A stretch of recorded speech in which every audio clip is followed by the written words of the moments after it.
Baik, terima kasih Pak Wamen yang saya hormati, Pak Stafsus dan teman-teman media. Ya. Pertama-tama saya ingin menyampaikan terima kasih kepada teman-teman media yang sudah berkenan hadir. Saya ingin mengklarifikasi beberapa hal yang beberapa hari terakhir ini beredar di publik, dan menurut saya ada yang miss terhadap apa yang saya sampaikan. Yang pertama, bahwa konteks dari pernyataan saya itu adalah terkait dengan pernyataan Bapak Presiden di Kairo terkait dengan pengampunan. Nah, karena itu ada 3 hal yang mendasari dan merupakan konteks dari persoalan ini. Yang pertama, ada kemungkinan, kan itu, mungkin kita maafkan, mungkin begitu kata Presiden. Yang kedua, bahwa di dalam pemberantasan tindak pidana korupsi sama sekali Presiden tidak akan memberi toleransi. Ya, tidak akan memberi toleransi. Yang ketiga, kalaupun akan ada pengampunan, setelahnya akan diikuti dengan proses penegakan hukum yang sangat keras. Bahkan beliau mewanti-wanti supaya jangan sampai ada aparat penegak hukum untuk membackingi terhadap satu kasus tertentu. Kan clear pernyataan Presiden seperti itu.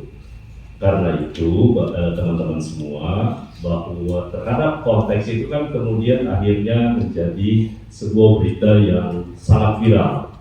Bahkan ada yang menyatakan kalau Presiden mengampuni koruptor, Presiden bisa dijerat dengan pasal 55 KUH pidana.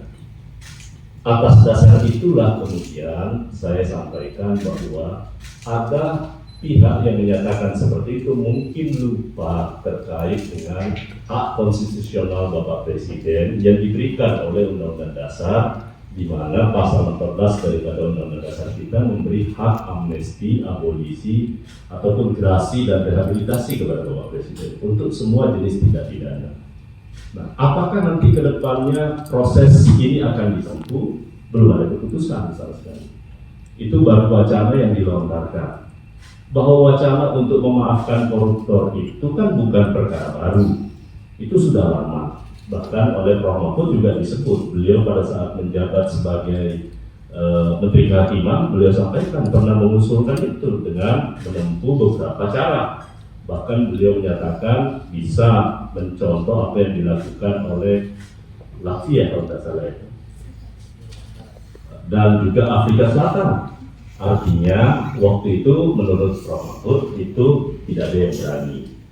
Nah, karena itu teman-teman semua, saya ingin menyampaikan bahwa urusan amnesti ataupun pengampunan maksud saya di dalam hukum pidana kita sudah mengenal itu dalam praktek ya.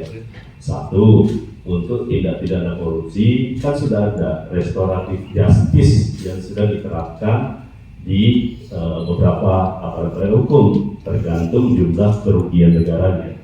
Karena kalau semuanya diterapkan, kalau kerugian negara hanya 50 juta, 100 juta, padahal biaya untuk penanganan perkaranya kan jauh lebih besar dibandingkan dengan korupsinya yang sedikit. Itu satu. Nah, yang kedua yang ingin saya luruskan adalah menyangkut soal benda damai.